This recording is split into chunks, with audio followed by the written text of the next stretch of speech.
When I talk, they listen. This is what they've been missing. This podcast is what they've been missing. When I talk, they listen. This is what they've been missing. This podcast is what they've been missing. When I talk, they listen. This is what they've been missing. This podcast, this is what they've been missing. When I talk, they listen. This is what they've been missing.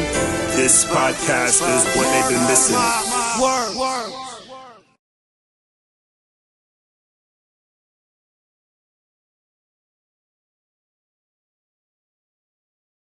Welcome to this episode of Marc My Words, where my guests do the talking, I do the listening, and you do the eavesdropping. Today's guest is a local entrepreneur female.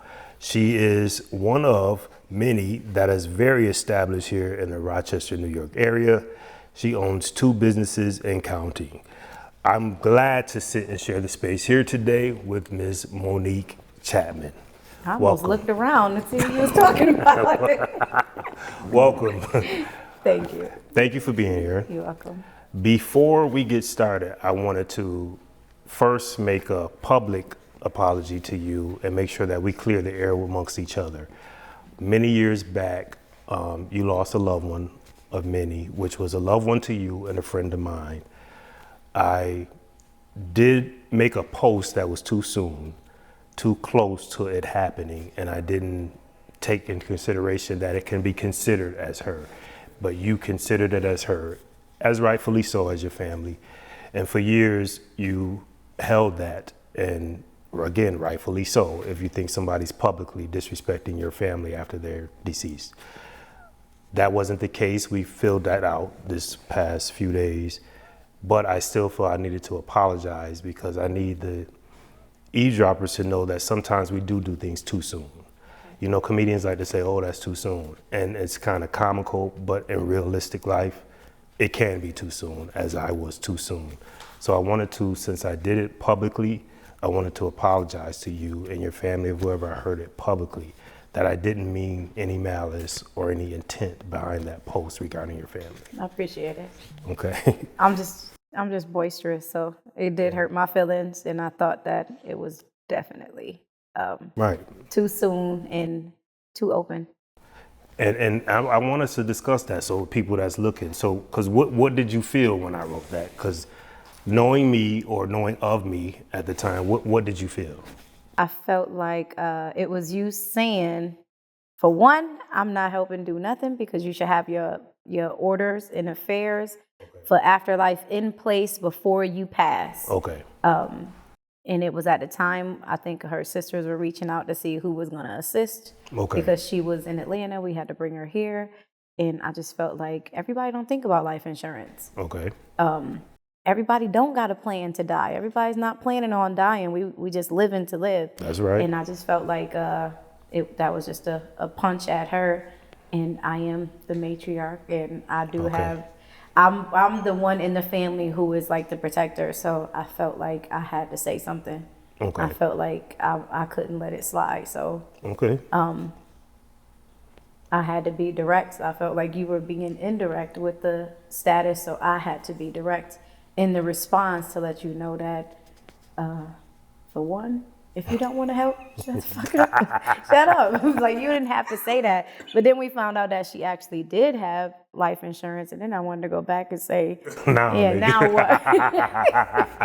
But that was just me being a protector because I have a lot of siblings. I'm the oldest female in my generation. So I feel like that's just me. That's my personality. Like, I am a protector first, and I don't back down. So. All right. And I think, again, that's important for us, for the people to hear the dialogue, that we came to an amends, right, and to understand that we came to an amicable decision, that it wasn't what it was. Right. And I'm willing, again, to apologize and make sure, because I personally like you. So I've liked you, and I just was like, I don't know what it is, but I'm glad you told me specifically what it was. Well, I had to, because you said, what's your problem with me? Right. I couldn't say nothing. I couldn't lie and say nothing. Right. It was like, hey, you remember you said this a few years ago? Like, yeah, that's why I just don't mess with you. Like, I didn't like that. And I held on to that. Like, every time I hear you talk, that's all I could hear is you saying that. So I'm glad that we did clear the air, because I think that was hurtful to the ones that were closest to her. Because everybody was talking about it. Everybody thought the same thing. Really? Yeah. Wow. Well, again, Nobody else said nothing to you, but right. yeah. So again, to the Chatman family, that wasn't the intent. I apologize to you all who I indirectly harmed during that time of grieving. So now, Monique Chatman, who are you? And just start off by telling us, like, where did you grow up, what side of town, and things like that. You know, I always say I'm from Hudson. I grew up in Rochester, New York. I am the matriarch female of 16 siblings. My father had a boatload. 16 siblings. 16 siblings. Yeah. Okay, go ahead. Your father had a boatload. My father had a boatload. I grew up very close to all of my siblings. On my father's side, I'm closer to my father's children than to my mother's children, which is really weird. But I am a protector. I am a friend. I am loyal. But I am goofy. I am really goofy. When it's not concerning business, I am an airhead. Okay. Basically, that's what my friends tell me. Okay. That I'll probably run into a wall if it didn't have entrepreneurship on it. Okay. I am a reader. I love to study. I love to assist. I am like a philanthropist to my core, but I like to do it silently. Okay. I don't like to be boastful. I don't like labels. I don't like fancy stuff. I just like to live comfortable. So when you say labels, you talking clothes or titles? Both. Really? I don't like to be called boss. I don't Really? like to. I don't. Wow. Like, you will never see me wear a shirt that say bossy. I Okay. don't. I work with my staff, and I don't let them call me boss or tell people I'm in charge when I'm clocked in as your coworker. I'm your coworker. Okay. I don't like to be called a lot of things. So when you say labels, so like you look nice today, but you're saying that it's not like, it's not a couture type dress. I got this from the thrift store. I think I paid probably $2 for this. Really? Yeah. I go to the clearance rack first, okay? All right. I don't like to, I do shop a lot, but I don't like to buy like expensive bags because I feel like it's going to end up on the floor with the rest of my Walmart bags. Now, would you take them as gifts? So my best friend has bought me my dream purse. What is it? And what is it? shoot. It's oh my God, I'm gonna have to phone a friend. I just liked it because it was blue and snakeskin. I love the color sapphire. Okay. So Okay. oh, I forgot the name of it. It'll come to you. Yeah, I was in Florida and I FaceTimed her and she sent me the money. I bought it. I went up in my attic yesterday. That thing is on the floor with the rest of the Really? and It's her not getting Prada the purse that respect. I haven't returned to her. So I don't know. when you say you grew up with, you didn't grow up though with the 16 siblings. In your household, how many people was it when you were growing up? So it's funny because I grew up separated from my mother's children because she was incarcerated. So I went with my mother's mother, and my brother went with our father, and the rest of our siblings kind of got scattered around. My mother's 6 kids. So I didn't really grow up in a household with them. So, but there was 6 of us eventually in a house. There were 6 of us. Were you the oldest I'm in the the house? oldest girl. In the house. I have 2 older siblings, older than me, but I was the parent still. Okay. If that makes any sense. Yeah, it does. But you said, sounds like your mom was absent at the time. And so when your mom was absent, did that affect you guys as children coming up? Or? Yeah, kind of separated us. Like we didn't grow up close. We had to kind of grow up and see each other as the people who were raising us saw fit for us to be together, which wasn't often. I saw my brother who lived with my father's mother a lot because my father would always make sure that he came and got me on the weekends. Okay. So we were together a lot, but my twin siblings, I didn't get to see much, if any. So it's good to hear that your dad was in your life then, and while your mom was incarcerated. My dad didn't play about me. None of us. Okay. None of us. He was like one of those fathers who was just always there. And that's where you get the name Chatman. No, Chatman is my mother. Really? Okay. Yeah, my father is Jones. Oh, okay. Your father's Jones. Okay. So, how old were you? Would you say when you went to your grandma's and your brother went somewhere else? I have an uncle Eddie who came and got us. I probably was about 7 or 8. And he literally took us from our mother. I believe the story was she left us in the house. He came and we were alone. And then he took my brother to my Aunt Tanya, took my brother to my father, and kept me with him and my grandmother. So as we speak today, is your mother alive? No. Okay. She passed away 2015. Okay. Then with that, I wouldn't want to tackle so much of her past because out of respect, she's not here to defend herself. But it sounds like she was absent at times and causing some distance with all your other siblings. Just for a short period of her life, yeah. Okay. I think she dabbled in drug addiction. Okay. But she said for a short time. She said? Yeah, she said she lost her mind for a little while, but she came back. And what do you say? It was a short time. Okay. I confirmed it with my uncle. He said it was about 8 months to a year. And then she came out of her addiction, came home and got us all back in the same household. Good. But I think that the shift from us being raised in different households was already set in. So us coming back together kind of was a weird thing. Okay. Are you guys close today, the siblings? No. Still not? No. And you think that played a role in your childhood? Like you said, it had already set in, so you think it's still like festering today? I can't really explain why my mother, children, and I are, I don't know, maybe because it's just like a battle of figureheads. I can't really explain it, but I'm close to one of my sisters. Okay. One of your maternal sisters? Yeah, a twin. So there's a twin. Okay. So we contact each other all the time, but the rest of them, not really.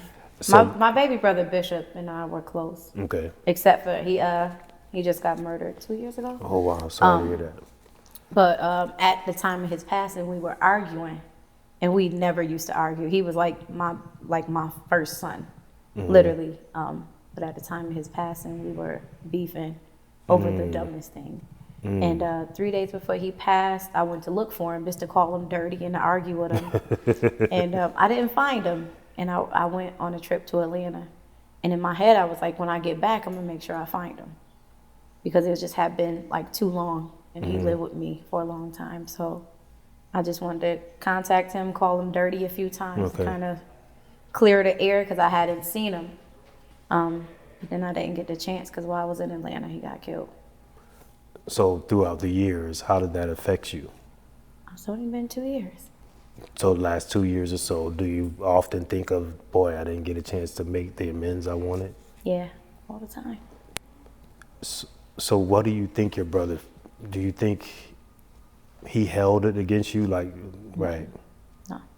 Right. Because he would still, when I wasn't home, he would still be coming to my house, going in my basement, taking his favorite shirts that I made. When I wasn't home, he would still come there. Because he knew that was a safe place. Good. He just didn't want to see me and argue. Okay. So when you talk about your dad, when you said, my dad don't play about me, you lit up. So clearly your dad makes you smile and your eyes brighten. He just died. Oh, sorry to hear that. Just died when? 2 days before Christmas last year. Whoa, so you taking some hits. Yeah. So you got to be with him for a while if he just passed recently. Yeah, I got to spend, he died Saturday, the Saturday before he passed.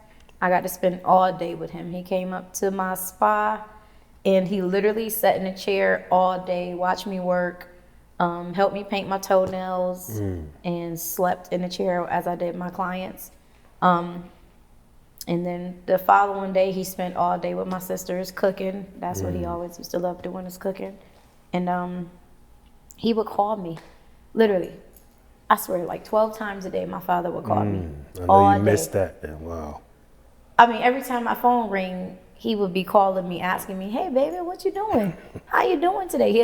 And I think it was just from him being in the Army. Okay. I don't know if he was shell shocked, but he used to ask me the same questions Okay. over and over when he called.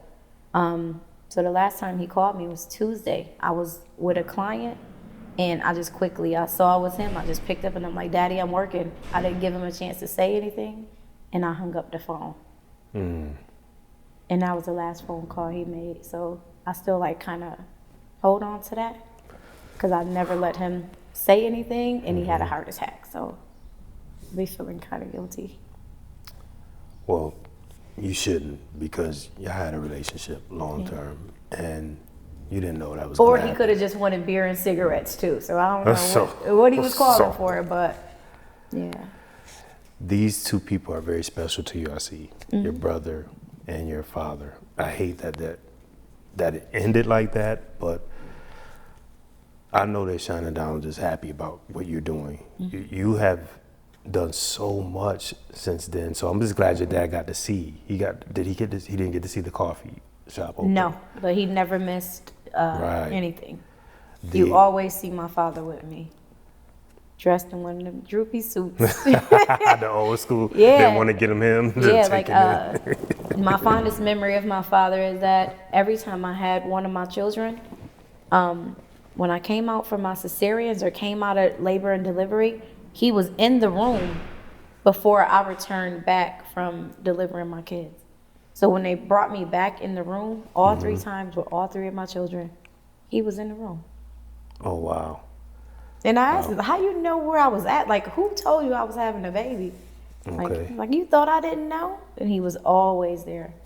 So close to your dad made you close to your father's children to this day? Yes. So why do you think so that you're closer to your paternal side?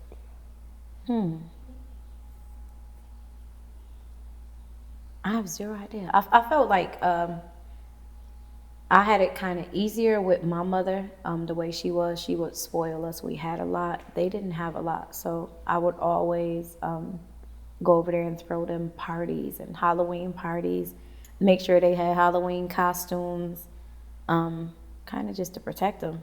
Okay. And I like the fact that we were all together. We ate together. All of us slept in the same bed, head to foot. So it was like we grew attached to each other. Okay. Yeah. So where do you think you get this protecting spirit from? I don't know. Just I have no idea. Just- It's my mother. My mother Okay. was like that. okay, so kind of inherited. Yeah, my mother was a very, and my father too. Okay. My father was very protective of his siblings. And even though he was the smallest one, he had like the biggest heart. Okay. Yeah. So you my bad. Hudson. East Side Hudson. I'm West Side, so I guess I gotta Hudson. East Side Hudson. You grew up. When did you come off the porch, if you say? Because clearly you were raised, I guess you were staying with your grandma at times, right? Is that when you came off the porch from her house? Meaning, mean when I come say off the come off the porch, I mean came outside and started getting into things. No, not till I returned with my mother. Okay. My grandmother lived off Monroe Avenue Okay. on a dead end street. There was nothing to do over there. But when my mother came home and got all of us back in the house, Okay. we was on the west side on Rockland Park. Okay. So is that when you decided now to come outside and come into the world and started getting to know yourself and getting to know your character and things like that? They dragged me off the porch, Who my did? siblings. Oh, okay. My sibling Chris, like we had to be attached at the hip, so Okay. all the trouble they was getting into, I got into. Okay. So trouble. This is going to be my segue into, from my understanding, you have a excellent slogan that I like, that I've heard you say often at award ceremonies and different things, where you say you went from 6 felonies to 6 figures. Let's talk about the felonies. That's what I meant by coming off the porch, getting outside and developing into whatever. So the first felony is what? Checks banks, all of them. Okay. Credit cards, check scams, bank scams, like Okay. That was, busting checks. You know, like back in 97, 98, like that was the thing. You Okay. learn how to turn one check into 5 checks and write a check, walk in the bank, they'd cash the check okay. without the money being inside the account. Now That's when someone I had was to with show my you that, husband. right? Oh, Yeah, you said my your ex-husband. Okay. He learned how to do it, and we just started doing it together. Okay. And it kind of got addictive to actually wake up broke. Okay. And we going to sleep, we got 30 bands. Like, Oh, wow. that was easy. Consequences, they was light in the beginning. Okay. So is that one felony you got from that, or No, I was racking them up. okay, so that one first felon, did you do time for that? Jail County time. Okay, how much time you did? I don't remember. I done been incarcerated probably about 18 times. 18 times? Now let's My rap sheet probably about 24 to 28 pages long. let's be clear though on incarcerated, because sometimes we get detained versus. Nah, I don't get detained. I So go you straight did to jail. bids each time, I even if go- it's a short bid. I go to jail. I've never just been detained. I probably got an appearance ticket once in my life, but at the point where I was, like, I don't even get bails. I know if I get in trouble, I go to jail. I'm sitting. I gotta wait for a Supreme Court judge to give me a bail. So what happened to because now New York State has a 3-time felon. Was that after all your felonies? What? So, 3-time violent felon. oh, violent, that's Yeah, what it is. Okay, violent okay. felonies. Okay, that's it. Mine's paper crime. Okay, so there's a difference. It's a difference. Okay. 3 times is for violent felon. Okay. So, how many mug shots would you say you have? Damn. How many you went and pulled up? I have no idea. Really? I have no idea. But you said I would say about 15 to 20. Okay. Yeah. So, that was your first felony. Your second felony, is all your felonies were related? Yes. So they all basically were checks, scams. So Credit card. tell me why you never got enough. I understand the money was good, but besides that, how come you never? Why did it take you till now to learn your lesson? Because I had my mother. And right, wrong, or indifferent, no matter what happened, I wasn't afraid of the consequence because I know that she would be right there. If she had to take my kids, she would take them. If she had to clear out my house, put my stuff in storage, it was safe. Okay. I could still come home and live the same way I was living before I went in. Okay. I was comfortable because I had a cushion. And it wasn't until she passed away that I realized that I don't have a cushion. So I can't be the same Monique. I can't do the same thing because I'm going to suffer. Like, I am alone. So, I'm thankful that you said that. You kept it really honest and said my mother was the cushion. Yeah. And that assists me in keep committing these crimes. Yeah. Because people are watching and that don't know that a lot of time as parents, like you said, right, wrong, or indifferent. But we gotta find a balance in between there to discipline, or else it can cause repetition, as you did. Yeah. So- I think for my older brother too.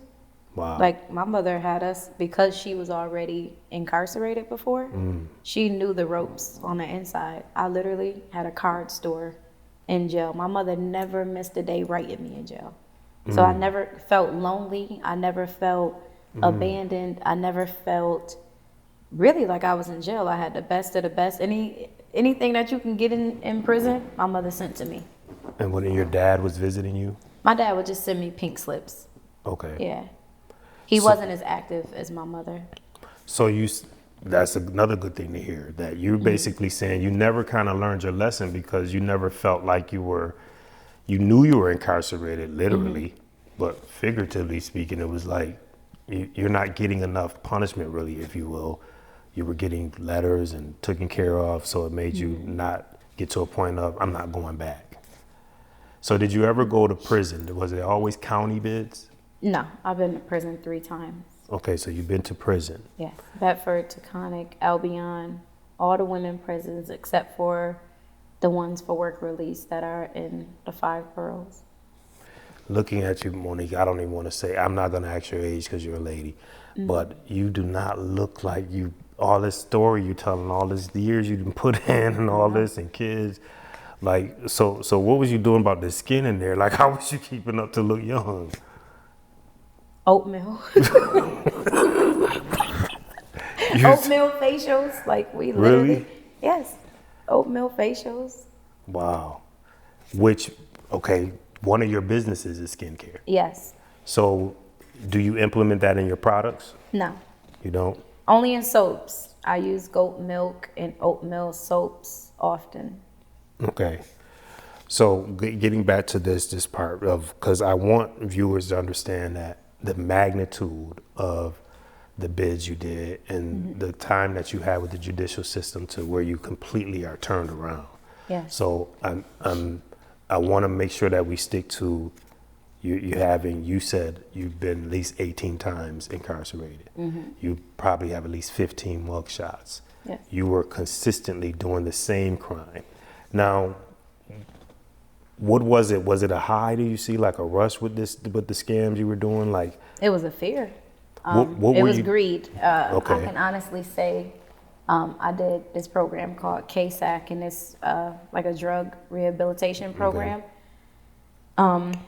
And I've never done hard drugs. So as I'm in there and people are telling their stories about the high they get from heroin and meth and all these other drugs, and it's like, I get that for money. Yeah. I have a fear of being broke. And if I look around, I can have everything that I want and can possibly need. But if my money is low, I'm in a crunch. And you do what you had to do back then to get out Back of then, it. yes. So It didn't bother me, but I was not, my fear of being broke outweighed my fear of consequences. Far now more. you didn't steal from people, No. which is very important that we clear up. You didn't take I your don't take out, I never steal out of people's purses. right. I don't go in People's people's houses. houses. No. Oh, no. So you just came up with a way to be criminally creative. Yes. To make amends meet for you, make ends meet for you. I So learned real quick how to flip other people's social security numbers like into Okay. money. so what would you do with the money? Like, I know it was a high to get it, but what did you do? Did you travel the best houses? Because you said you don't like labels. So. I just started traveling literally 5 years ago. I have never been out of the country. I didn't even have a passport. Okay. It was literally things like I loved living comfortably. My mother always had us, like our house always looked like Pier 1. So just like Okay. living comfortable. Coming out of a magazine type house. That looked like it was in a magazine. Yes, like I had so much nice stuff. I was addicted to QVC. Okay. Just ordering like water fountains that look like lion heads. So when people come in my house, I'm young, but my house is laid. Right. But I didn't know anything about credit. I didn't know anything about investing. I didn't know anything about entrepreneurship. Like I was just living fast money, kind of just throwing it away. So I had to get up again tomorrow and make more because I didn't learn how to flip it. I didn't learn how to put it in the Manage dirt and let it and plant it and watch it grow. I didn't learn that. Did people know that's what you were doing? That was your MO? I didn't care. Right, but did you know people be looking like, oh, she got a nice house, she this and that. I wonder what she I didn't do. have a job, so Right, but yeah, people pretty- would but think they knew my ex-husband. That's what Okay. he was doing. We had no driveway and we had 4 cars. Okay, so y'all was on the streets with cars. Okay, Yeah, like rims on every car. Like we didn't have no money. We ain't selling no Okay. drugs. okay. So And you didn't do any drugs, so all this was done with a sober mind. yes, Okay. So let's fast forward now. We're past that. You did your time. But lastly, in court, did you have any judge that you had already seen? Did any judge feel like you again or prosecutors or anything? Did you have any yes. type of, I will never forget her, Jennifer Whitman. okay. And what was that like? That instance? Every time I went to court and it was her who was prosecuting me, she would write notes on my folder to my DA. To my public defender. and she would write like her again. And I never even met her. I didn't know her personally, but I know that she did not like me and she had a vendetta. She wasn't going to take a plea, but it wasn't until I actually went in front of Judge Castro here. He scared me. Okay. I've never been I scared of a remember judge. him. Now, why did he scare you? I don't know if he called me stupid or something, but he made me think. He had them do like a preliminary sentence hearing, and they gathered all of my school records from when I was younger and did like a background check of family and kind of had a therapist talk to me before he sentenced me. And he literally had to read through my whole packet because as he sentenced me, told me like, you were high honor roll all through school. Your GPA was this. You would be a great entrepreneur. So he planted that seed right then. Yeah. Judge Castro. He said, have you ever thought about owning your own business? You're very smart. And I said, no. Because it's funny that people do crimes that you really look at and you could say, if you could do this, then you can do this. Like if you could come up with these numbers and calculations that you were, and he must have saw that and said that. And so did a light go off that day in court? I had to go and Google what an entrepreneur was. Okay. Yeah. And I thought about it and I was like, yeah, I am very smart. I was always smart in school, always high honors. And I said, no, I never thought about working for myself, but as insubordinate as I am, I should. Okay. And then my mother passed, but he told me if I miss one weekend, he sentenced me to 30 work weekends. Instead of giving me prison time. And my public defender told me that was by the grace of God with my record, like that he's never seen any offer like that. And he was like, don't mess this up, because I would have did a 3 to 7 if I missed the work weekends. And one of the weekends that I went in, I had visited my mother like I do before I had to go in Friday at 6. And I met with her doctors and they told me death was imminent. And I said, well, he said, I can't miss a weekend. I'll see her on Sunday. Right. And then when I got into the work weekend, it was about 6:15. They put me in. They always ask me about my mother because they know her from being incarcerated. And I was like, I just left her. They had me put her on comfort care, and they told me death was imminent. And the lady said, so why are you here? I said, because that man told me if I miss the weekend, I'm going to jail. I said, well, what do imminent mean? Right. Because I did not know the definition of the word. And she said immediate. And I started putting my clothes back on. I was like, yo, let me out. Y'all just gonna have to call them, call the sheriff, let them know. And she said, we can't. We already locked the door. We can't let you back out. And she passed away that night. Wow, sorry to hear that. You took a lot of losses. As I sat here, we only been like 30 minutes in, and you mentioned like 3 different losses: brother, dad, mom. 2 other siblings. 2 other siblings? And what 2 year? of my favorites. Literally, Oh, wow. all 3 of my favorite siblings who I was closest to passed away. So you said 2 of your favorite siblings. 3. 3 of your favorites passed away? All 3. Yeah. And these My were eldest, second to oldest sibling, who we call Nikki, who I found when I was 9. You found her deceased? No, I found them, like, I knew they existed. Okay. My father told me that I had a sibling, and I wrote in a newspaper, and they published my article, and Nikki's grandmother read it and showed it to Nikki's mom, who called my school, and they united us, and we was close after that. 'Cause I don't think my father has seen him in a long time. See, Castro was smart. He said you were smart. See, you're smart enough to write the DNC. Yeah. And I said, I was 9. I said, I'm looking for my brother. And had to write a decent letter.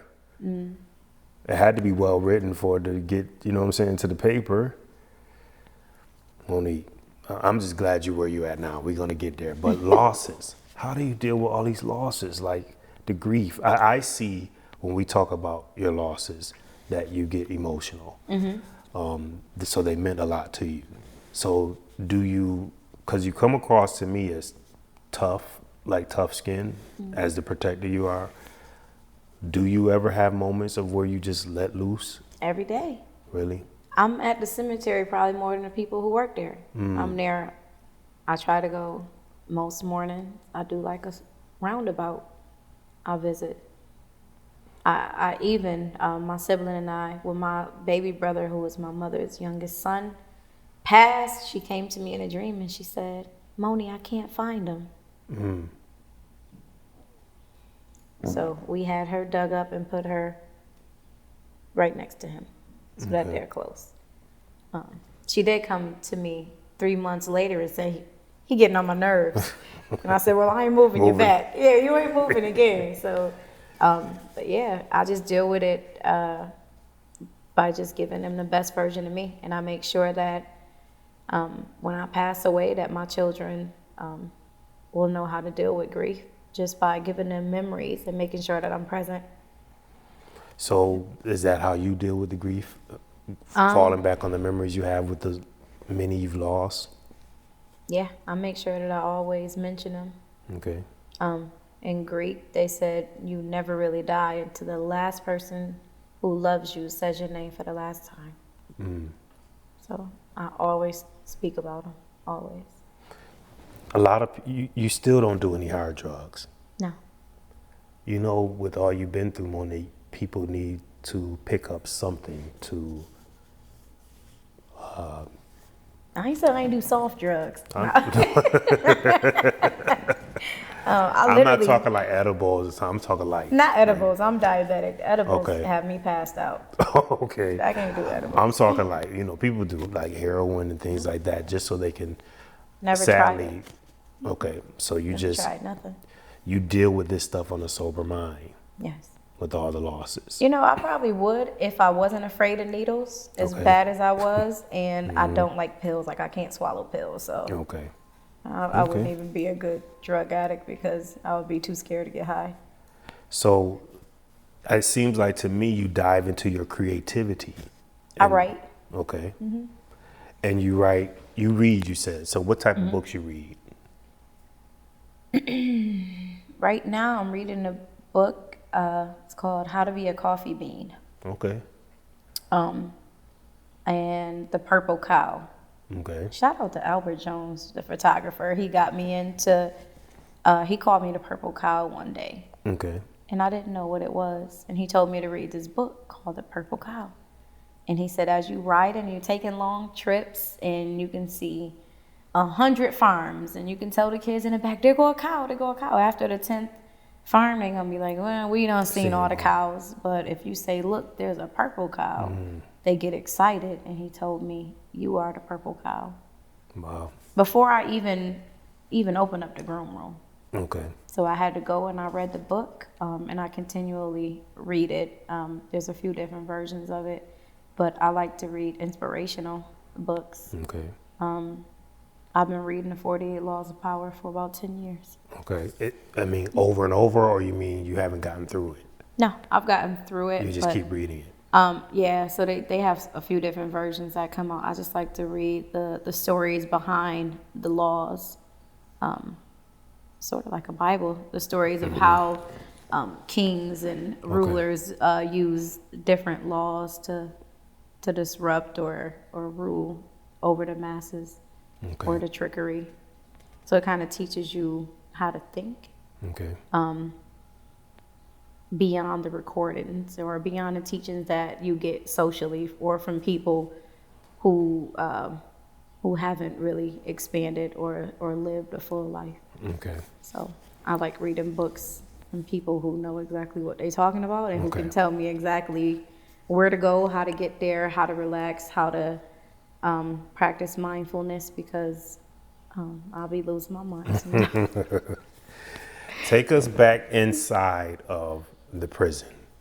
Now, you went to prisons like Bedford, you said, and Albion. What happened inside of prisons for a woman's prison? Because we have some ideas, but if we never been there, we don't know for sure. You have been there. So inside of a prison, what is it like at a women's facility? Drugs, sex, fights, filth, dirt. You got to build, same thing you do, you got to build a support system in there. You have to learn how to trust the right people. Even though their jobs are care, custody, and control, they don't care, they don't control, and there's definitely an air of fear in there. Anything can happen in there. Anything. So women's facility builds shanks as well too. Shanks? Yes. Okay. And so did My first day getting inducted into prison, I seen somebody literally get sliced in the face and blood all over the lunchroom, and they just told you to step over and get your food and sit your ass down. And that's what you did? Hell yeah. Wow. This is so. It's the guards. Like, they can do whatever. You are their property. They can do whatever they want to you. And it's female guards in the female prison. They are evil. Yes. So do you have any like flashback memories? You know how you knew Jennifer, the prosecutor. Is there any like wardens or guards that you remember that did you dirty? Oh, yes. As soon as I got on the phone with my mother, I had my mom calling everywhere. Like, it's guards who just get jealous. Like, when they see people sending you pink slips and they see that you got loved ones, like, they treat you worse. Like, they don't want you to feel human at all. Or loved. No. This one guard used to mess with me so bad. Every time I said something, she'll lock me in my room. I couldn't come out. So And she'll say, "What you about to do, call your mom?" Yes, I'm calling my mom. Right. She's going to call up here. She's going to start a grievance. Like, yeah, I am. Leave me alone. The men guards, too friendly. So do men guards have encounterments? What? What? Of course. Wow. So back then, I'm going to just bring this in so I can get back to the prison. You are happily part of the LGBT community, correct? Yeah. Okay. Did that start from in prison? No. That didn't? started on Durnan, Hudson. Really? Yes. So it started before prison? Yes. Okay, see, that's It good to know. It wasn't as vibrant in prison because, I mean, your choices in prison wasn't really wide, but I did have relationships in prison. It was easy. Right. It's the easiest thing you can do in prison is be in a relationship. A lot of people think that when we're part of the LGBT, that it's always some sort of molestation or rape or sexual abuse occurred. Is that the case for you? I was sexually abused and raped when I was 11, but that had nothing to do with me going towards women. Now, interesting. Why would you say that had nothing to do with, which is a good thing, you're being honest, but you know, again, it's kind of, most people put that with it happens with the LGBT community. I mean, I know that's what my story is.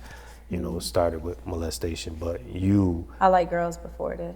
Before was it a female that molested you? No. Okay. So you knew then back, but I guess when you were young that you liked girls. Okay. So I was humping my neighbor at 7, 8. And the female neighbor at 8? Yeah. And so from then Can on. I say that? Yeah. No. Yeah. So from then on you knew that that's what you.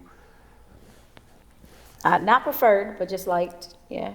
Right, because I'm glad you said not prefer light, because you deal with men too. So we're the B in LGBTQ. I mean, I'm sorry, what did I say it right? Yeah. LGBTQ. LGBTQ plus. Okay. I'm the plus. I'm not the B. I'm the plus. Okay. So basically, you started off bisexual at 7 years old. Yeah. Without any molestation or sexual abuse. That's what you wanted. Okay. So what's your take on when they say gay people, some people like to say gays are, it's not, it is a choice. And then some people like to say, no, you're born this way. What's your take on that? I think it's a preference. It doesn't have to be a bad experience from the opposite sex. It just could be attraction. I believe that people are naturally born with different attractions. Some people fight off those attractions because of what people in society would say. An example is like black men always say, you can't touch my rear, don't touch my ass, don't do that. But in other cultures, it's like we have the same feeling in our rectum as you do. Like, why would we, if it's a female doing it, that's not considered gay. Okay. I think it's just a sexual preference. Like, if a man finds another man attractive, that's his preference. I don't think that you have to be born or there has to be a chemical imbalance for you to see that. Okay. Like, you can look at a mountain of shit and see beauty. People sell it as art. So I just don't feel like there has to be a source of a demonic act happening in order for you to see beauty in something else. Okay. So, men, how did you, because you have children, so how did you switch over to say, after you hunched the neighbor, and then so after that, so were you still finding boys attractive too? Yeah. Okay. So what was your virginity? I was fluid.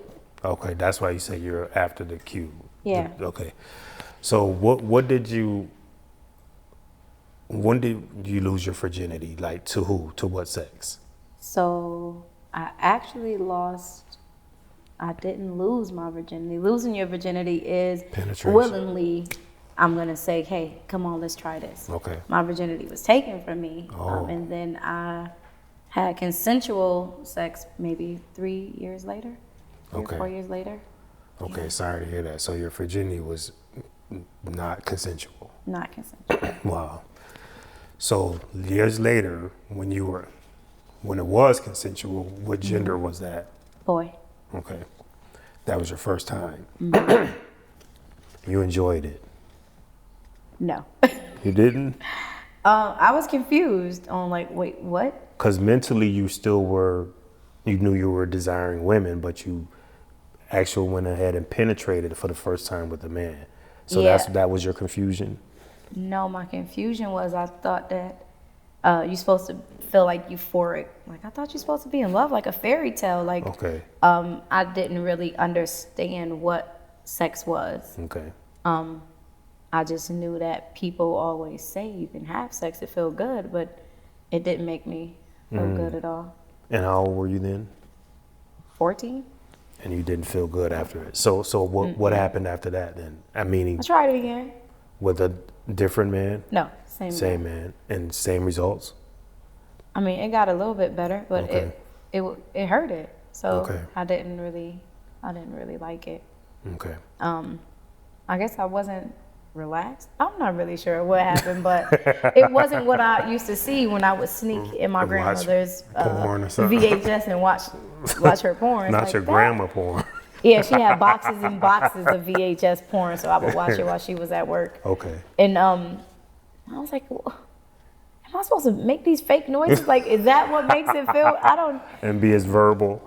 So okay, now when did you decide that you remember that you liked it, that you enjoyed sex? What age were you when you remember you enjoyed sex? About 17, 18. And what gender was that? Female.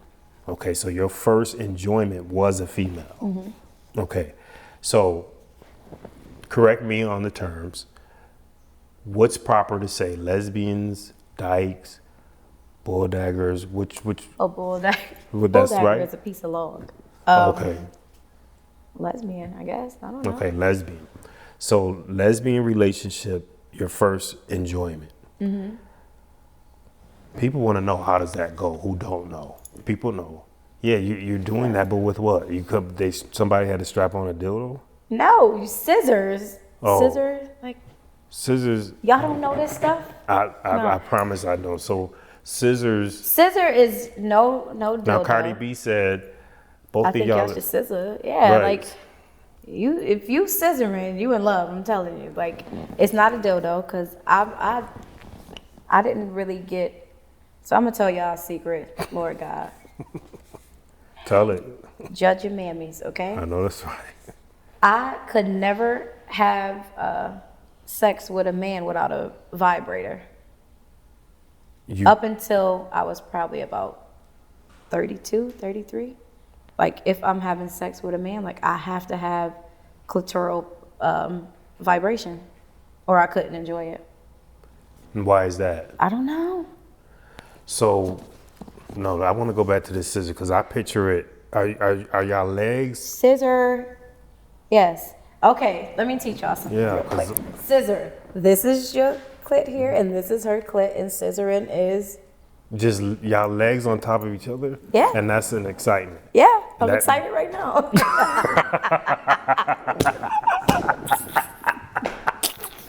So, yeah. This is interesting because I'm trying to see where's the climax in it. Goddamn. That was a good one. It's a sensation that you don't get from penetration. It's just like,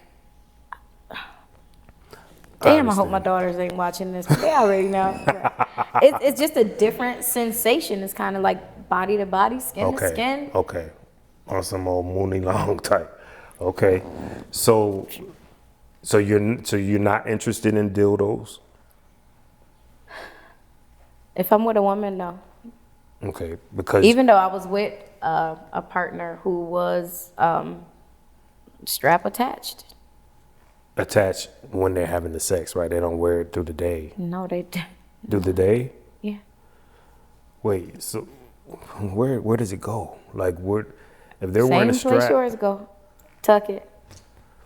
So how does it? I thought strap dildos are always erected. They are, and let me just say this. That was my like going back and forth, like being with someone born female for almost 12 years and then going back to a heterosexual relationship. I couldn't get used to like men erecting and then it going soft. That never happened in a lesbian relationship. Like it stays hard. erected, right? So that was like it was a mental struggle for me. Like, wait, you can't get it back up. Like, we gotta wait. How long of a pause About is 20 this? minutes. 20 minutes. God damn. Like, it should be a restart button, and it wasn't no restart button, so kind of threw me off. But that's interesting, as you said, and it makes sense though. It makes sense that that's what you were used to. So when you got with a dude and penetration became involved, you're like, wait, that went down? I know you didn't direct. Killed me. I would be in my group chat like, girl, done happened again. So okay, now we know that that's where the pleasure comes with lesbians. Yeah. And which is good to know. So that your enjoyment though still comes from, at this point today as we sit, do you get enjoyment pleasurably from men as well? Mental, yes. I have to be mentally attracted to a man, not physically attracted. If we are not mentally connected, it's just not gonna happen for me. And most men that you deal with know this. So he's not watching right, I'm about to say. They gonna know now, but my partner now, like we are mentally connected. We've known each other since we were about 7, 8 years old, so we're good friends. So you're currently with a man? Yes. Now I say currently because I ain't married though. Okay. So now when it comes to, let's discuss this, right? When it comes to the black culture with bisexuality, you know that it's not accepted for men as it is for women. No. Why do you think that? Because see how you could say you went back and forth and currently you're with a man and it's okay. We've been together almost 5 years. I haven't been with a woman in 5 years. And you More don't than that. you don't bring women to y'all? No. Now why wouldn't you do that in your state of bisexuality? People would assume, or well, let me just say me, I would assume that you will welcome a female into, because most of us men will be happy. He's not one of those. Oh, he's not. Okay, then that's why. Yeah. Okay. I would happily be accepting applications. It's not something that he's into. Okay. So I kind of, I don't indulge at the moment, but Pride is coming up next month. I don't know what's going to happen. Okay. So, but everything is and it's consensual because we need to make, as we speak on this, y'all, we need to understand we're talking about all adults here. Everything's consensual. I don't want anybody watching like freaking out. It's consensual adults, and it's what many adults do in their private time. Right. Monique is just blessing us with more information and being honest about it. So we appreciate your honesty here to give understanding to what we don't have. Right. In previous relationships, it would have been okay, but I find that as I get older, threesomes are not enjoyable. Like, I don't enjoy seeing a man that I love pleasure another woman, or I don't enjoy a woman pleasuring a man that I love. So why do you think it's a difference for black bisexual men versus black bisexual women? Culturally, and acceptance. Well, culturally, I believe that our community shuns upon being gay. Okay. And it's seen to kind of be an outcasting thing. Okay. They're not into it because that's what they always heard. It's the same thing with, you better not let her. If she touch your ass, you gay. Like, but if men would sit back and think, like, you have the same, if you think you're doing it to a woman and we're moaning and groaning, right, you have the same exact feeling. Same things go in and out of you that go in and out of me. Okay. But I just feel like black people shun upon it because it's a way to emasculate a man. Exactly. Exactly. So that's how we can cower you. Yeah. So our culture strip you of your masculinity if they know, even if you're going back and forth. They to female to male, they just still feel like, even women though, it's not even, because women will say, I've heard bisexual women say they will date women but not a bisexual man, and they're a bisexual woman. Just don't lie to me. Right. I would not date a liar, but I would date a man that is upfront about what he likes, about what he does. And he's given me a choice to participate. If he's given me a choice to openly say yes, I accept that, or giving me a choice to say no, I'll pass. Versus me finding out years later that you done slept with all my boy cousins. Like, I would just want somebody to be open and honest with the situation. I feel like a lot of men enter into relationships and they're just not completely honest about what they like, either because they don't want to be stereotyped or because they don't want to be shunned. When if we are just taught to love people for who they are, we don't have to cower a man because he says, yeah, every now and then I try this, because I think that it's a natural thing for people to fantasize about the same sex at least once in your life. If a man says that he hasn't, you're a lie, because in order for you to say it's disgusting, you had to picture yourself doing it, correct? That, and I also think that this era of pause and no diddy, I think that's I often wonder, why does a straight man even think momentarily that they're saying something like gay? Like, it's like, why you as a straight man would think you need to say pause or no diddy? Like, why is your mind in a casual conversation? No diddy? Yeah, that's what they, you but know what I'm saying? But when they say no pause, that automatically, it irks me. It annoys me. Why? Because who said it was gay? Right, like, why was your straight mind thinking for the moment what you said is connected to gay? But like I said, in order for you to think that something is disgusting, like I don't like oysters, I have to think about what they would taste like in my mouth first. Like, you have to think about the situation in order for you to say, no, that's not for me. It's not just something that you're born with. You have to be introduced to the idea in order for you to say, no, I'm good. Right. All right. So your family as in your immediate family, children, siblings, how did they take to you being openly part of the LGBT community? Did that cause any like ruckus in your family or shun upon? No. Okay. Because I already have openly gay brothers. My one brother been dressing in drag since we was 12. Literally, still in my skirts, putting fake hair under hats. Like, we had to learn early how to just accept his decisions. My Aunt Missy made it very clear that he can be who he wants to be.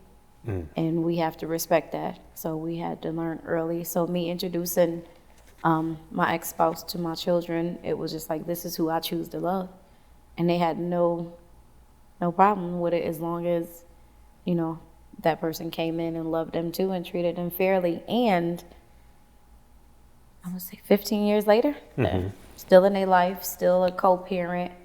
We share a grandson, like having another granddaughter, but the person is still in my children's life. So I think that it was a good choice. The only time that it was a problem is when I didn't give my son something for his birthday. He made a video, you know, the 50 Cent song. And he's like, woke up every morning, my mom kissing the girl, and he just kept walking. Yeah, so he just kept walking around the house singing that part like real loud to me, and I was like, "Is something you want to say?" Right. So. Okay. Yeah, but it was really easy. Everybody accepted it. It was harder to bring a man into my family than a woman. Why you think so? I don't know. They just kept saying, "How did you make it here? You sure this gonna last? She like you?" Like, it was weird. And both your parents accepted it? Yes. Okay. Because you know what? That's all that really be mattering, isn't it? My father accepted me, but his sons that are gay, it was harder. Why do you think so? Because namesake, men? None of them named after him. Oh, my brother is. Yeah, my brother is. You said your brother that dressed in drag, is that? Is named after my dad, yeah. Okay. I don't know. Do you feel you had to protect that brother? All the time. All the time. And still Since we today? were younger. Okay. We don't speak now. Oh, wow. But I ain't gonna let nobody jump on him, mess with him. Well, you can't taunt him. I'll talk about him. You know, can't. I'm about to say this because you've already told me twice now, Monique, before we, in this show, two people you loved, you didn't like the way when they perished on, you didn't get a chance to talk to them. That's fine. But I want you to keep in mind with your brother that y'all not talking now, but you don't want that to be the third one to go that way. No, this one I don't care. I don't.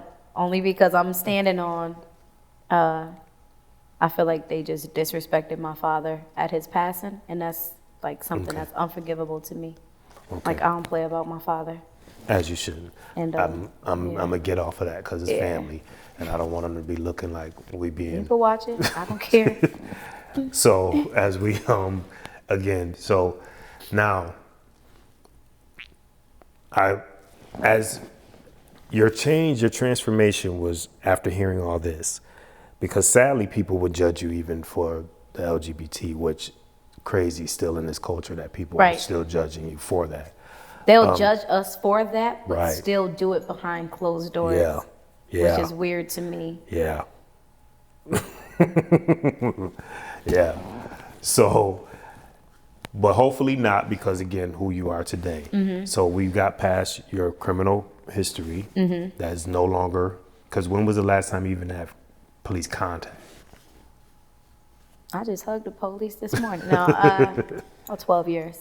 To see the awesome. Yeah. 12 years Yep. clean of police contact. Clean, yep. So, and now you moved into this community where you are accepted, because I know you personally, like everyone loves you for who you are. So you are accepted there. You're now accepted for your past. And so when did you trigger to say, I want to become the entrepreneur that Judge Castro spoke about?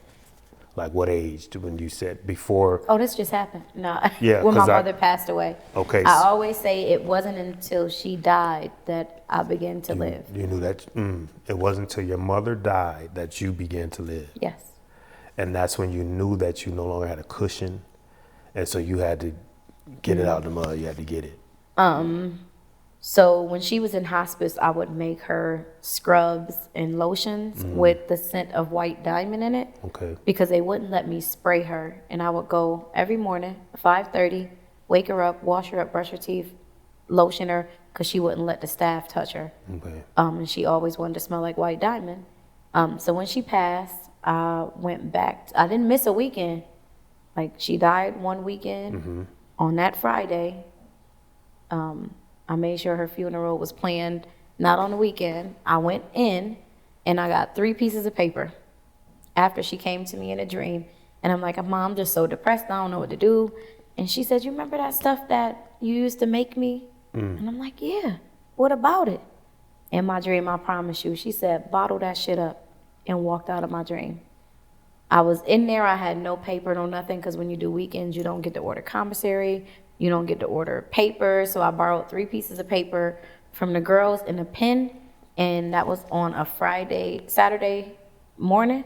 By the time I got out Sunday at 6, I had a full business plan read, front and back, scents, flavors, what the jars was going to look like, prices. And then I went to the public market after making a batch, and I set up and started selling it. And you wrote the business plan yourself? It was a drawing. Yeah. Okay. And you set up at the public market like a table, vendor? Set up a table. And that was your first, and you sold out? My first day. I went back. That was on a Tuesday. I went back, remade it, and I started my business literally with food stamps. It was all food Really? grade. The sugar, the salts, food grade. So how old were you then?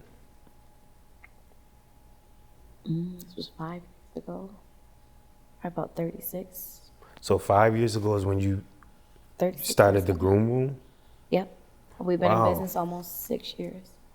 I went back to school after the products to learn more about the ingredients that I was putting into the products. And then I learned the full realm of what an esthetician could actually do, the services we could perform, body treatments. And I just wanted to sell more products, so I focused on men because I started making my beard products, and that was really selling good. So that's when I decided just to focus solely on men so I could sell more products. It wasn't really to do more services, it was to sell more products. Yeah, because I used Love Monkey, was then the beard oil, then which was good, always smelled good. I used it even on my bald head, not just my beard. It gave me the shine and kept my scalp smelling good. So those products you made yourself, handmade. Yep, still do to this day. Okay. Like I can go and buy it in bulk in China and have them ship it in pretty bottles, but I like to have my hands in it.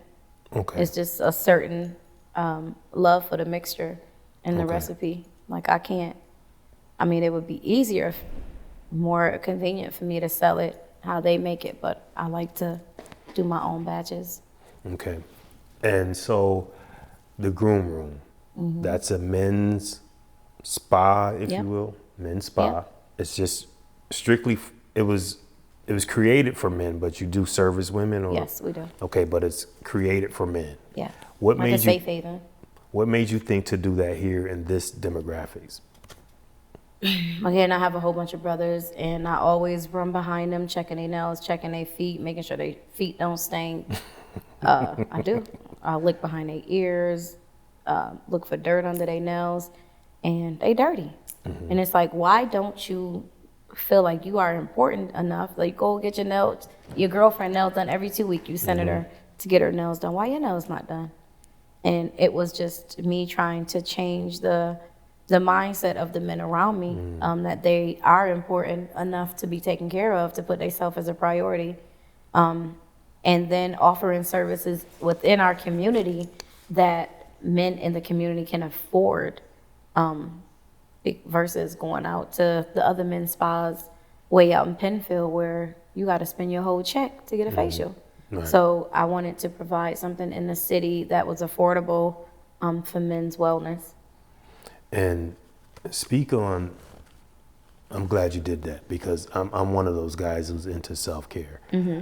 Men, and I push it to all my homies and male family members around me how important it is for self-care.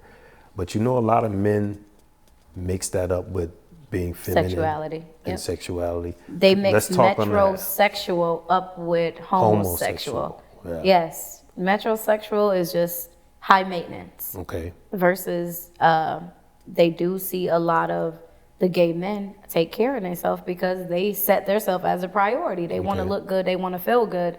And a man who's working construction doesn't think that he needs to groom his Or a hand mechanic. mechanic, like my calluses are okay. No, because when you touching on me, that's not okay. I don't want to feel your rough hands. I don't want your dirty fingers thinking about you Yeah. giving me BV. Like, Right. so I always have to tell them, like, if you touching your woman, that's scary for us. You can introduce infection. Like, keep your fingers clean. Right. So I just think that it's very important for me to continue to do my programs for the young men to start them off young, grooming themselves so that when they get older, they can't let somebody else kind of push them off they throne just because of the way that they look, the way that they smell. Like, I want them to know that they are the priority. You got to look good and feel good in order for somebody else to treat you like you look good and feel good. Because a lot of men will say when I ask, oh, my girl take care of that. My girl clip my toes. And a lot of women would rather not, to be honest. I've had these discussions. They be like, they'd rather them go to the salon, the spa. But so what do you say to the men who, as you said, mix grooming and hygiene with sexuality? They are not the same. Okay. One is what you prefer. The other is how people are going to judge you. The other, being high maintenance, is going to affect your self-esteem. Mm-hmm. The other is only going to affect your rectum. Okay. Being a man with a well-groomed hand, it changes your handshake. It changes how people interact with you, whether they're going to take your business card, whether they're going to do business with you. Yeah, like, I don't want to do business with somebody with dirty hands. If you say that you a hairdresser and your hair a mess, you ain't doing my hair. You're right. If you clean teeth and your teeth nasty and dirty, you ain't touching me. So it's really about presentation, how you present yourself, and it's not really about what other people think. It's like, how serious are we gonna take ourselves looking in the mirror? Like, would you date yourself? Would you work with yourself? Would you trust you? A lot of people base trust on how you look too. Oh yeah. Presentation is a lot, because if I look like what I've been through, I wouldn't be where I am. That. That's like, the people truth. will never believe my story unless I tell them and show them, like, yeah, this used to be me. Like, they would never believe it. Right. So and I like how the groom room, you're big on ambiance. The groom room has a lot of components to it. It's a lot of, I like the color scheme. Like, you're really intentional with it. You made it to where it's blue masculine. and not pink. Yeah, Yeah, you know, very masculine. Yeah, and you really make a man feel like this where I'm supposed to be. And we open our doors for, like, our customers in case you having a bad day. You don't have to just come and get a service. Wellness. Yeah, like, I had a client, he lost his brother, and I can tell through Facebook, his post. I gave him the code, go in, go sit in the sauna, go relax. He literally stayed there all night. So it's not just a place where you can come and get service, like, it's a place where you can unload.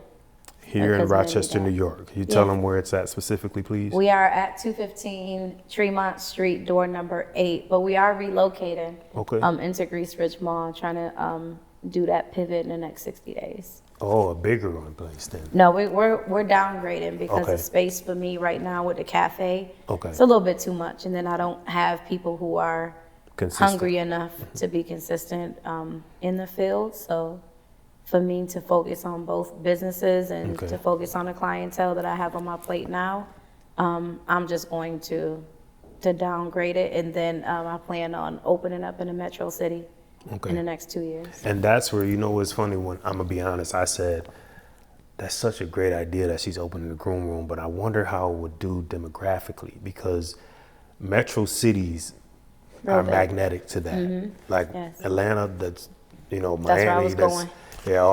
It's always filled. The men are waiting to get hygiene and facials at, dermaplans and things like that. That's very frequent. And not even just there, but even when I went to like Miami or Houston, those cities are big on men catering to their self-care. I'm thinking Charlotte or DC.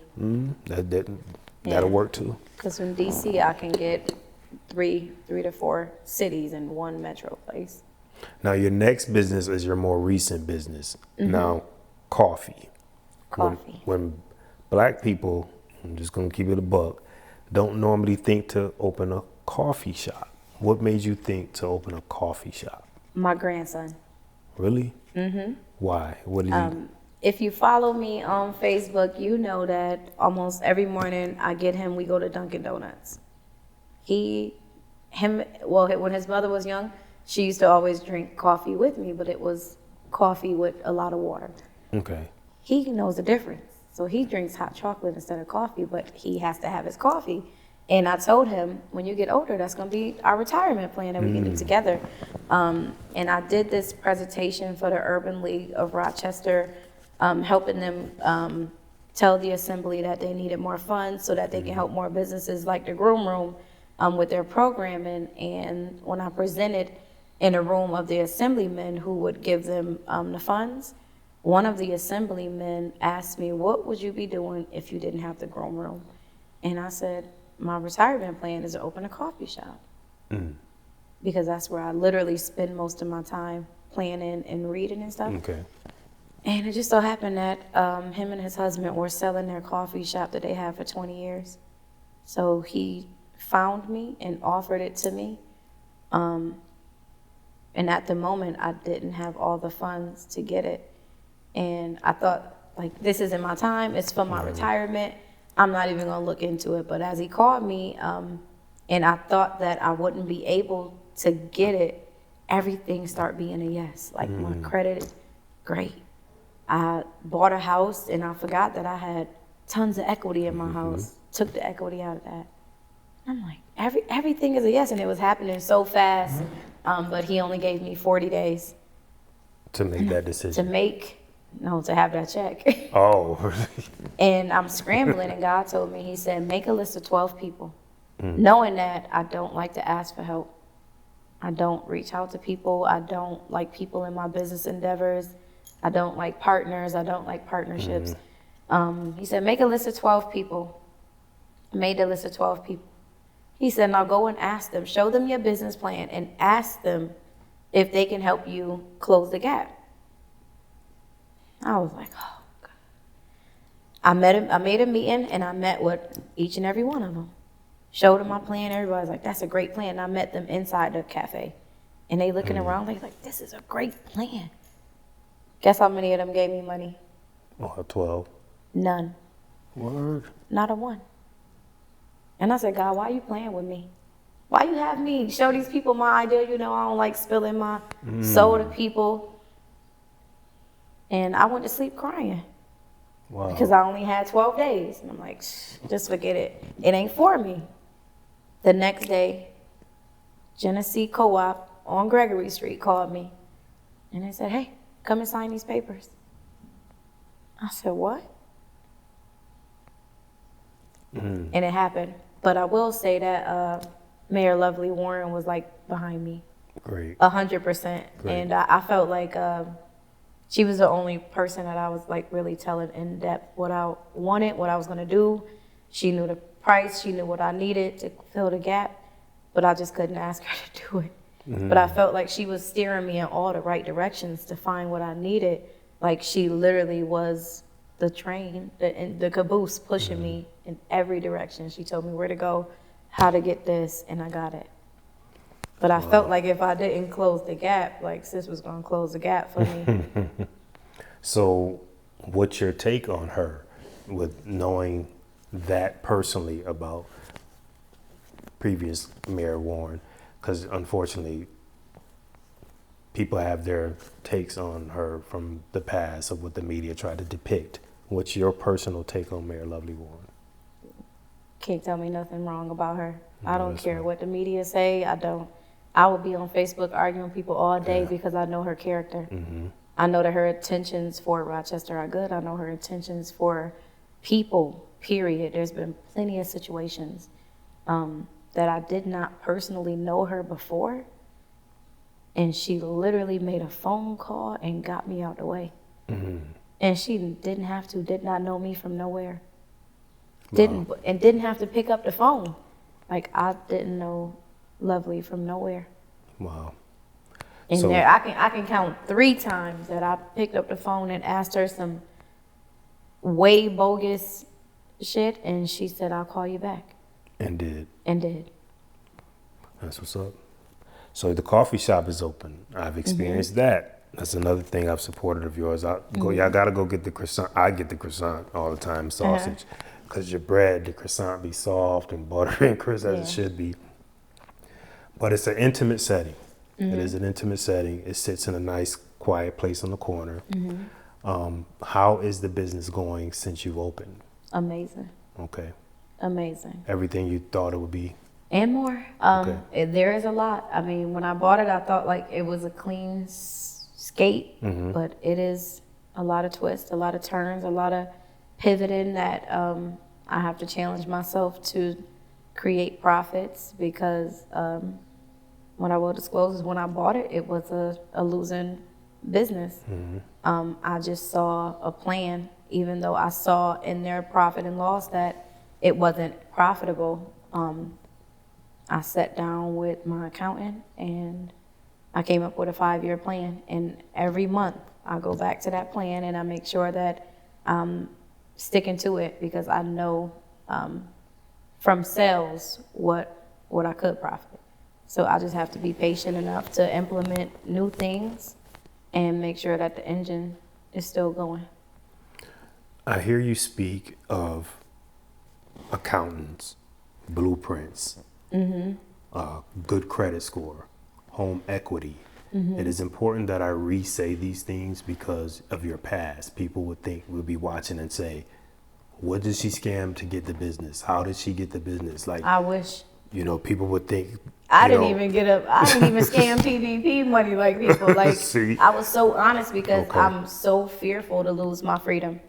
Like, my freedom means so much to me because of my grandson. Like, I'm not never missing a day of his life. I'm not never missing his graduations. I'm not never missing a first nothing. Him riding a bike, him falling off a bike, him losing a tooth. I'm not missing that. So nothing can take you back to your past. No. And I love the way earlier you said you feared lack of money, and that would be the thing that kind of trigger you to go back. No, because I've been broke since then. And I mean, people think because I have businesses that I'm rich. Right. Like, no, it costs a lot of money to run businesses. And you have 2 that you're running. Yeah, like it's days where I'm just like, God, how am I gonna make these ends meet? Like, I have a lot of overhead, and people don't understand that. Even though I'm making money every day, it's still not enough to cover a lot of my overhead. I was still doing Lyft and Uber when I opened up the groom room. I was still working at Domino's. People couldn't believe I was delivering a pizza and doing their facials. Like, I love that you are humble enough to get your hands in there, because a lot of people, like you said earlier, you don't like the title boss. A lot of people think like a boss and feel like, well, that's like beneath me. I'm the boss. I'm not gonna, because when I eat last. Right. See, I like that. I eat last, because when I came into your establishment one time, you went behind the counter and was assisting your staff. Because it had got crowded out of nowhere, which is good. But you didn't sit there like, let them handle this. You closed your laptop, you got behind there and got to getting. Yeah, I wash dishes all day. I sweep, I pick up spills, I go clean the toilets. Like, I do everything because I understand that if they don't see me doing it, they not gonna do it. And I'm glad you're saying this again, because I need people to understand of who you are today. That's what matters. Your past we discussed, we talked about, but it's your past. Yeah. Your present today is impeccable. Yeah. Just to know the things that you would do, that you're willing to do, the triumphants you overcame, the many losses. It's like, people don't stand, Monique. They don't stand on business. So when I think to stand on business, I see you. When we say that term a lot, but everybody say it like trendy. but you literally stand on business. You do. And I'm glad that you took the time out to sit with us today and Mark My Words and to share your transformation that's worth sharing. But I don't want to leave out without you giving us some type of nugget or gem when you look into your camera and tell the people that's aspiring or even just think of the people that are still like scamming is big right now. Yeah. And a lot of people are doing it. So talk to those people, like, because that's what I want people to see, that was your past. Yeah. And as you sit here today, you are an entrepreneur of 2 businesses where city leaders will assist you. They didn't look at your past. They assist you to your present. They didn't care about your track record. Yeah. You got people calling you like, come get this money. Or, you got ribbon cutters, the mayor there cutting the ribbons. You are a sensational story. So only because they can see that I'm a product of this environment. Okay. Like they can see that even though I was in the concrete, like I emerged and I switched lanes, and that was just by the grace of God. It's not a lot of people who can pivot from fast money. Like I had to learn how to sit still and let God be God and show me, because these are things that I was not taught. I didn't go to school for business. I didn't go to school to learn about home equity and buying a house. It wasn't until my cousin Kivo taught me about equity in my home, because I did do it conventional loan, and I gave them a big lump sum of money up front. I didn't know that adds up and earns interest. So people had to teach me, and you just can't be afraid to ask questions. You know how we want to keep everything in, we don't want to ask for help. I was one of those people. Like now I'll be on Facebook like, hey, I had a gender reveal. Y'all bring me some diapers. Right. Bring me some diapers. Like everybody needs help, whether you at the top or the bottom, you still need help. Like everything looks like strawberries and roses, but it's not. Like I struggle just like y'all. My RG&E about to get cut off just like y'all. Like I got 4 RG&E bills to pay. It'd be a struggle. Everything is a struggle, and I won't. Still. Yeah, still to learn how to budget and manage money when you get it. If I didn't have my accountant, I would be sick right now. Okay. Yeah. If I did not have Jess, I would be sick, okay? So how important is it to have an accountant as business owners?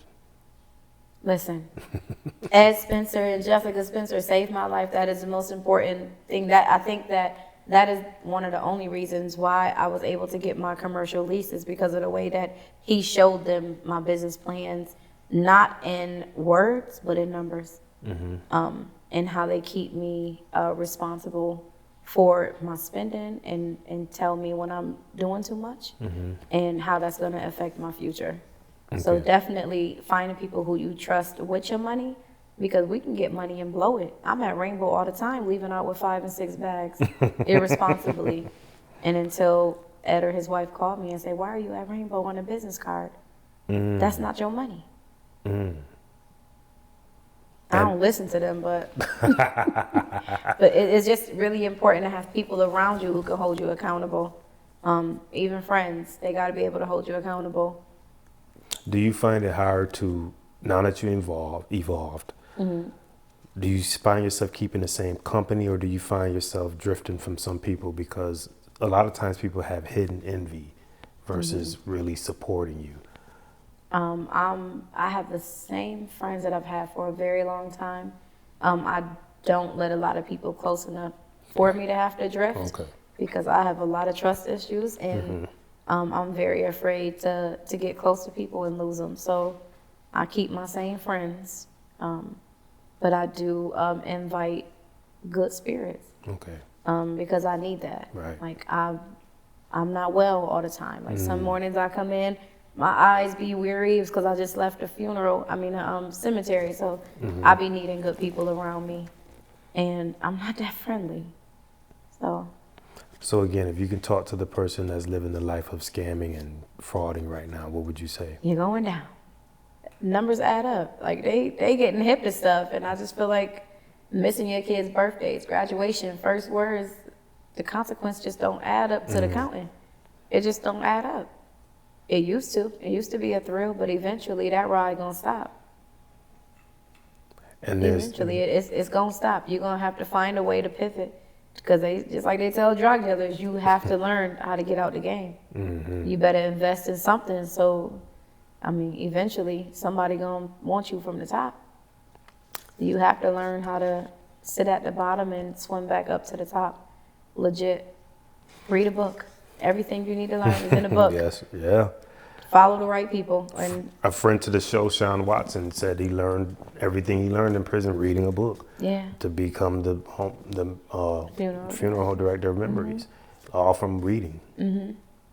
fundamental. I feel like Black people, we don't take time to actually sit and read. Right. We don't have time. And the last time I asked God, all I want to do is read a book. Like, I was begging. Like, I don't got time. I'm just so busy. I'm out doing this. I'm out doing that. He set me down, put me in jail, and guess how many books I read? About 30. Really? And I said, okay, next time I'm going to ask you, I want to read a book at home. That's all I kept saying is I want to read a book. I heard you mention God often. Now, people think LGBT members can't have a real intimate spiritual relationship with God. We're closer to God than anybody. I feel like most of the gay people I know, that's all they do is talk about God. Like, I feel like if God doesn't see fit for us to be here, all he got to do is wiggle his nose. So you've been in church, like coming up in church. You said grandma. Was your grandma like raised in your church? Okay. So my relationship with God, I don't It's really personal. go. It's personal. My kids will tell you I'll be cussing them out and listening to gospel at the same time. Okay. My ministry just comes from, like, I listen to gospel in the car. Like, I have conversations with God all day. Okay. And I think that he favors me because when I ask him for stuff and I humbly submit and sacrifice the things that I love and I want, he grants it. It's either it's for me or it's not. And I know his answers. I can hear the whispers. Like, I don't feel like he's going to care about who I love or who I'm with as long as I'm still with him. Okay. He's real. Yeah. I know that personally.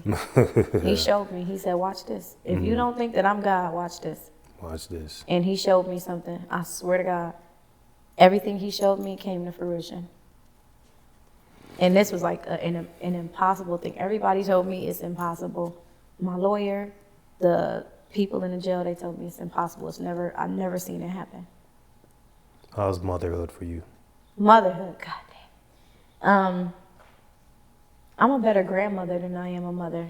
You know what? I think we all like that, better grandparents.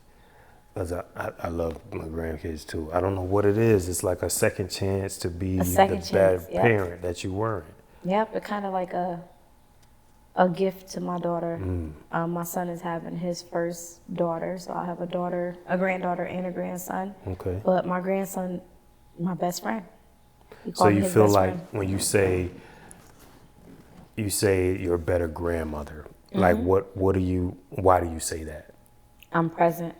More present. More present. I value life a lot more than I did when I had my children. I was young, I was dumb, I was out just thinking like things could satisfy them. Giving them things is showing them love when they really just need me to be at their soccer game. Something that simple. Yeah, something that simple. They really just want to sit and bake cookies, not. They want our presence, not presents. Take them to Disney. Yeah. That's I've found out that kids want our presence more than our presents. Yeah. To gifts. And I had to learn that the hard way. And when my kids got grown enough to tell me, we don't need all of that. Yeah. We don't care about that. But that's how I was raised, by giving. Gifts. My mother wasn't like an emotional hugger. I'm not an emotional hugger, but with my grandson, it's hands on.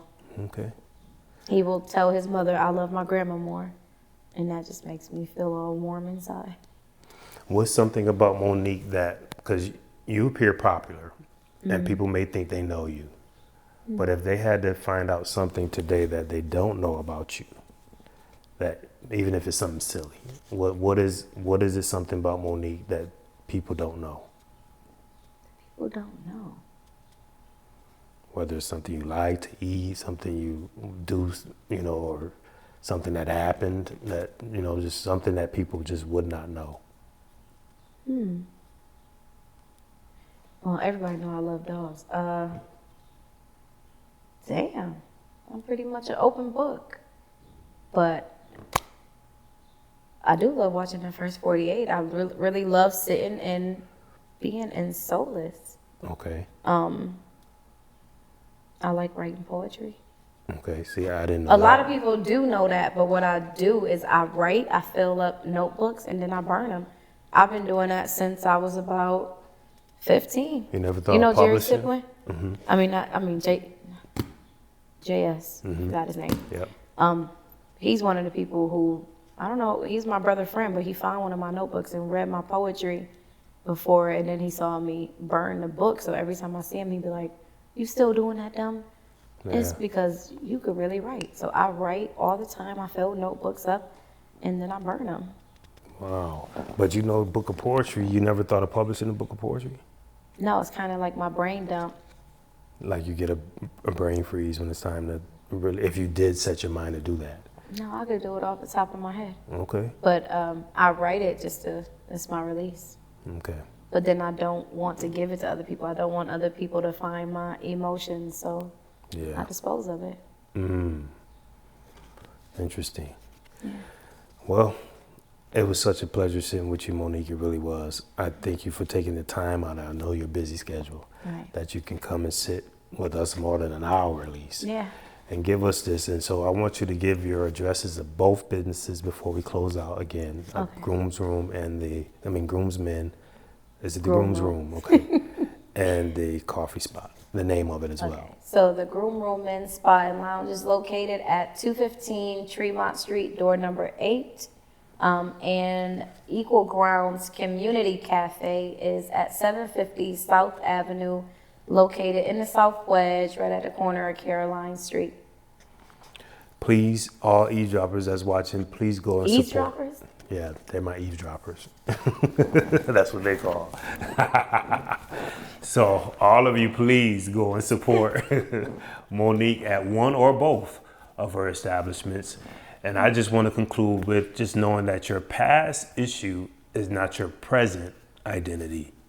Thanks for tuning in to Marc My Words, where my guests do the talking, I do the listening, as you do the eavesdropping. Thank you.